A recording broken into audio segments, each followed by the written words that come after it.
Vijay TV நேயர்களுக்கு இனிய வணக்கங்கள். முதல் வணக்கத்தில் உங்களை சந்திப்பதில் மகிழ்ச்சி. ராசி நல்ல ராசியில் இருக்கக்கூடிய அனைத்து நேயர்களுக்கும் மே தின நல்வாழ்த்துக்கள். இன்றைய நாள் 1/5/2024 சித்திரை மாதம் 18ஆம் நாள் புதன்கிழமை. மேஷம் முதல் மீனம் வரை உள்ள ராசிக்காரர்களுடைய தினப்பலன்களை பார்ப்போம். இன்றைய நாள் ஒரு விசேஷம் என்னவென்று பார்த்தீர்கள் என்றால், இன்றைக்கு தான் மேஷத்திலிருந்து ரிஷபத்துக்கு மாறக்கூடிய குரு பெயர்ச்சி. ஸோ இந்த குரு பெயர்ச்சி நல்வாழ்த்துக்களையும் உங்களுக்கு தெரிவித்துக் கொள்கின்றேன். முதலில் பார்க்கக்கூடிய ராசிக்காரர்கள் மேஷ ராசிக்காரர்கள். குரு பெயர்ச்சி சொல்லவே வேணாம். ஜென்மத்தில் இந்த குரு 2ஆம் இடத்துக்கு மாறிட்டார். இந்த மன அழுத்தெல்லாம் தீந்துடும். இன்னிலேருந்தாவது கொஞ்சம் நிம்மதியாக தூங்குங்க. ஆனால் வீட்டுக்கு சீக்கிரமாக வாங்க. 4 மணிக்கு வந்து தூங்கணுன்னா எப்படி அது? அதே சமயம் இன்றைக்கிலேருந்து தொழில் நல்லாயிடும். நான் தொழிலே பண்ணல சார்னு நீங்கள் சொல்கிறதெல்லாம் கேட்குது. விசிட்டிங் கார்டு போடக்கூடிய அளவுக்கு இன்னிலேருந்து உங்கள் டைம் மாறும்.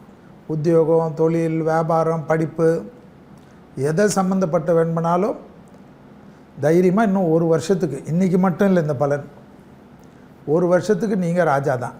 அதுக்கப்புறம் எனக்கு தெரியாது, இந்த வாட்டி ஸ்டடி ஆகிட்டா நல்லாயிருக்கும். அடுத்ததாக பார்க்கக்கூடிய ராசிக்காரர்கள் ரிஷபம். உங்கள் ராசிக்கு தான் குரு வராரு. ஹெல்த்தெல்லாம் நல்லா செக் பண்ணி வச்சுக்கோங்க. நான் 10 கிலோமீட்டர் நல்லா ஓடுவேன் தெரியுமான்னு கேட்குறதெல்லாம் கேட்குது. இங்கே அதெல்லாம் கிடையாது. ஜென்மத்தில் குரு வராரு. ஃபஸ்ட்டு போய் ஒரு மாஸ்டர் செக்கப் 1 வாரத்தில் பண்ணிவிடுங்க. ஆனால் குரு வர்றதுனால நிறைய நல்லது நடக்கும். இன்றைக்கி உங்களுக்கு ஒரு மூட் அவுட்டாகவே இருக்கும். அதனால் ஏதாவது நல்ல இளையராஜா பாட்டை கேட்கக்கூடிய நாள், இல்லைன்னா சாமி பாட்டை கேளுங்க. எதையுமே கோபப்படாமல் இன்றைக்கி இருங்க. ஜென்மத்தில் இருக்கக்கூடிய குரு இடமாற்றம், வீடு மாற்றம், மனை மாற்றம், உத்தியோக மாற்றம், தொழில் மாற்றத்தை கொடுப்பார். குடும்பத்தை மாற்றிக்காதீங்க. அடுத்ததாக பார்க்கக்கூடிய ராசிக்காரர்கள் மிதுனம். மிதுன ராசிக்காரங்களுக்கு குரு வந்து 12ல் வரார். ஆனால் இன்றைக்கி சந்திராஷ்டமம் இருக்குது. குரு வரக்கூடிய நாளே சந்திராஷ்டமெல்லாம் போட்டு கம்பைன் பண்ணாதீங்க. சந்திராஷ்டமம் மாதம் மாதம் வந்துட்டுருக்கும். குரு வருஷத்துக்கு ஒரு தடவை தான் வருவார். உங்களுக்கு கண்டிப்பாக இன்னிலேருந்து இந்த கிரெடிட் கார்டு தொந்தரவு, பணம் கொடுத்துட்டு அவன் ஃபோன் எடுக்காமல் அலையிறது, காலையில் கடங்காரம் வர்றதுக்கு முன்னாடி எழுந்து வீட்டை விட்டு ஓடுறதெல்லாம் படிப்படியாக குறைஞ்சி நிம்மதியாக இருக்கக்கூடிய அமைப்பை ஏற்படுத்தும். எல்லாவற்றிலும் சமாளிக்கலான்னு நம்பிக்கை ஏற்படும். தேகாரோக்கியத்தில் இருக்கக்கூடிய பெரிய குறைபாடெல்லாம் நிவர்த்தி ஏற்படுத்தக்கூடிய அமைப்பு இன்னிலிருந்து ஏற்படுது. அடுத்ததாக பார்க்கக்கூடிய ராசிக்காரர்கள் கடகம். கடக ராசிக்காரங்களுக்கு இது வரைக்கும் இருந்த குரு 10ல் இருந்த ஒரு இன்றைக்கி 11க்கு வரார். ஸோ லாபத்துக்கு வர. அஷ்டம சனி உனக்கு என்ன தெரியும், நான் படுற பாடுன்னு நீங்கள் கேட்குறதெல்லாம் தெரியுது. ஆனால் சனி 8ல் இருந்தும் உங்களுக்கு எல்லாம் நல்லது தான் பண்ணுவார். நீங்கள் தான் சும்மா இல்லாமல் வாயை வச்சு எங்கேயாவது வம்ப விலை குத்து வாங்கிவிங்க. சுபகாரியம்லாம் வரும். கல்யாணம் பண்ணிக்கிறது டிலே ஆனது, 30 வயசு ஆயிடுச்சு, செட்டில் ஆகிட்டு தான் கல்யாணம் பண்ணோன்னா இன்னும் குரு வந்து 11ஆம் இடத்துக்கு வர்றதுக்கு 12 வருஷம் ஆகும். ஸோ அதெல்லாம் நல்லது நடக்கிறச்ச பண்ணிக்கோங்க. பிள்ளைங்க விஷயத்தில் ரொம்ப அற்புதம் நடக்கும். பிள்ளைகள் விஷயத்தில் ஏற்றம் ஏற்படும். இன்றைய நாள் அற்புதத்தை தரக்கூடிய நாள் இன்றையிலிருந்து ஆரம்பிக்கும். அடுத்ததாக பார்க்கக்கூடிய ராசிக்காரர்கள் சிம்மம்.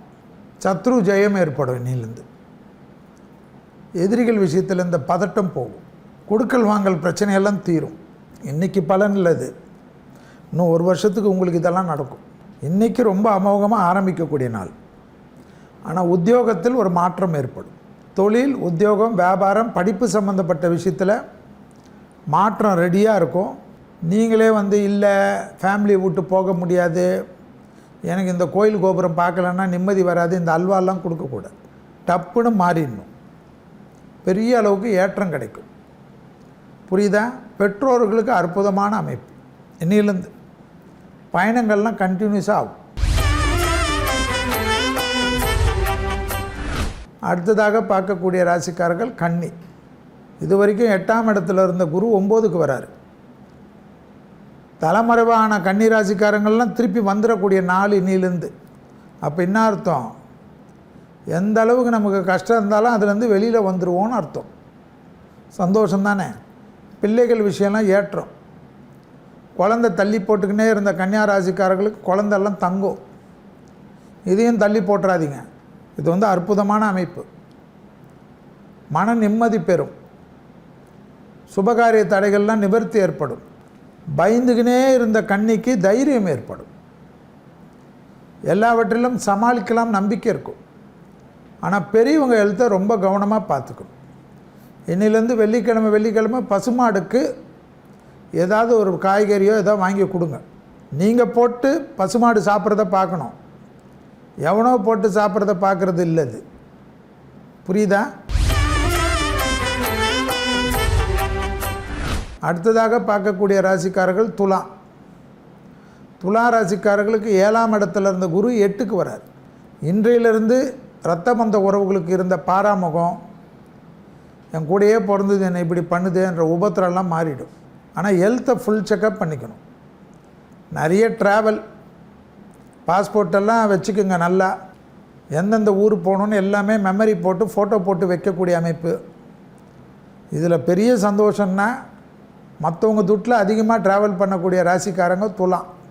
வேறு என்ன வேணும்? ஏன்னா துட்டும் செலவாகாது. மற்றவங்க கூட்டின்னு போகிற அளவுக்கு கம்பெனிக்காரன் கூட்டின்னு போவான், ஆஃபீஸில் கூட்டின்னு போவாங்க, இல்லைன்னா ஃப்ரெண்ட்ஸு திடீர்னு கூட்டின்னு போவாங்க. பேகு மட்டும் ஒன்று உங்களுதாவது வாங்கி வச்சுக்கோங்க. ஸோ துலா ராசிக்காரர்களுக்கு வார்த்தைக்கு மதிப்பும் மரியாதையும் ஏற்படும். அடுத்ததாக பார்க்கக்கூடிய ராசிக்காரர்கள் விருச்சகம். 6ல் இருந்த குரு 7க்கு போகிறார். தேக ஆரோக்கியம்லாம் படிப்படியாக நல்ல முன்னேற்றம் ஏற்படும். விருச்சகன்னாவே நிறைய பேர் ஏதோ சொல்லுவாங்க. சந்திரன் நீச்சமான ராசி தான் விருச்சகம். அதனால் அதிகமான மூட் ஸ்விங் இருக்கக்கூடிய ராசிகளில் விருச்சகம் ஒன்று. அப்புறமா கடகம் வரும், அப்புறமா ரிஷபம் வரும். இந்த மூட் ஸ்விங்கெல்லாம் இனி மாறிடும். இப்போ உங்களால் தான் மற்றவங்களுக்கு மூட் ஸ்விங் வரும். அந்த அளவுக்கு நல்ல நாள் இன்னிலேருந்து ஆரம்பிக்குது. ஆனால் குடும்பத்தில் ரொம்ப கவனமாக இருக்கணும். ஏன்னா 7ஆம் இடத்துல குரு வரார் இல்லையா? துணை அல்லது துணைவி கிட்ட மட்டும் அப்படியே பம்பிக்கின்னு போகிறது தான் நல்லது. புரிஞ்சிக்கின்னா புத்திசாலி, புரியலைன்னா வீட்டு வாசலில் தான் நிற்கணும். அதை ஞாபகம் வச்சுக்கணும். ஆனால் எல்லா விதம் மற்ற விஷயம்லாம் சூப்பர். நிறைய விஷயம் சந்தோஷம்.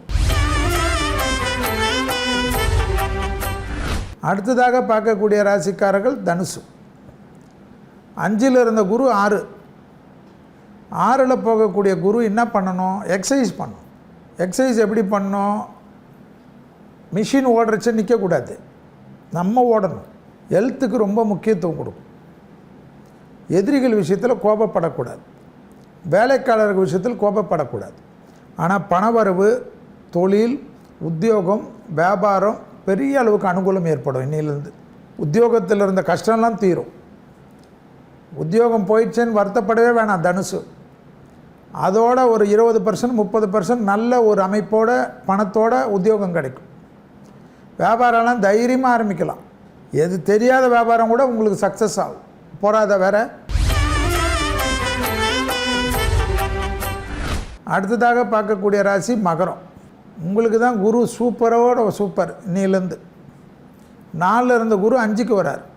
2ஆம் இடத்துல சனி. 2ஆம் இடம்னா என்ன? வாயில் சனின்னு அர்த்தம். ஸோ எல்லோரும் நல்லா இருக்கணுன்னே பேசுங்க. நாசமாக போகணுன்னு பேசுங்கன்னா நீங்கள் ஆகிடுவீங்க, அவன் ஆக மாட்டான். புரியுதா? ஆனால் எல்லா அனுகூலம் காணப்படும். வீடு, நிலம், விற்பது, வாங்குவது, அது இது, வண்டி, 2 வீலர் இருந்தால் 4 வீலர் எல்லாம்.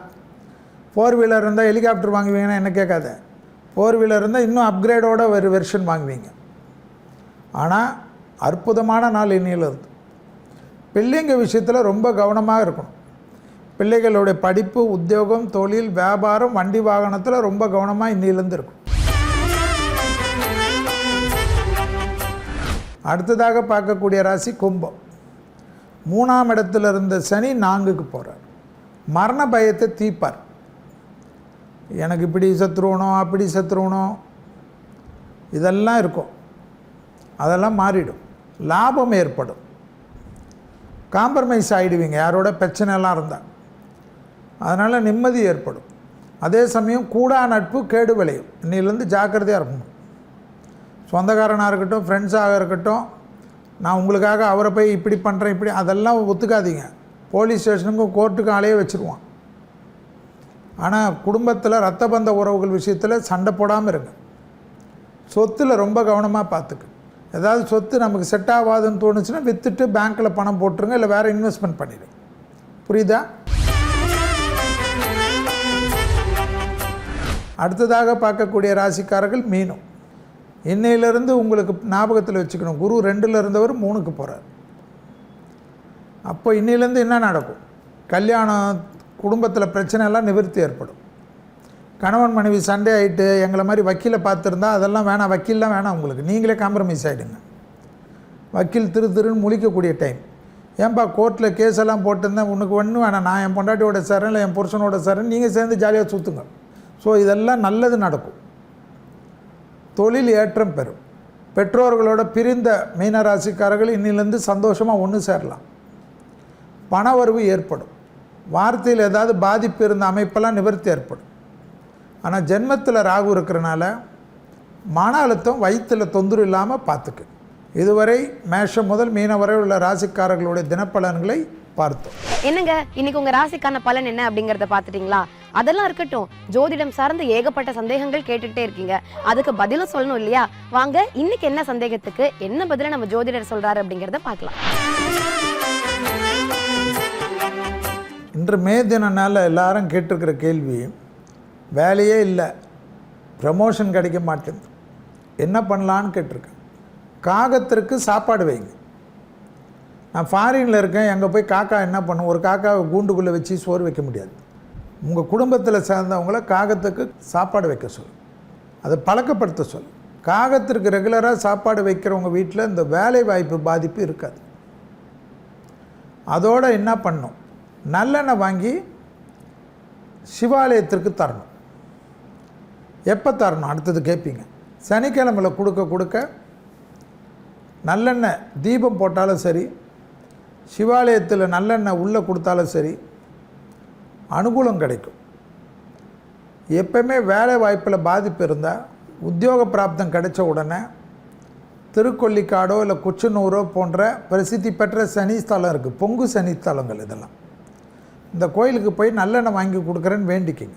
ப்ரமோஷனோ அல்லது வேலையே இல்லைனாலும், படிப்பே இல்லைனாலும் அதில் ஏதாவது நம்மளை காப்பாற்றுறதுக்கு இந்த சனி பிரீத்தி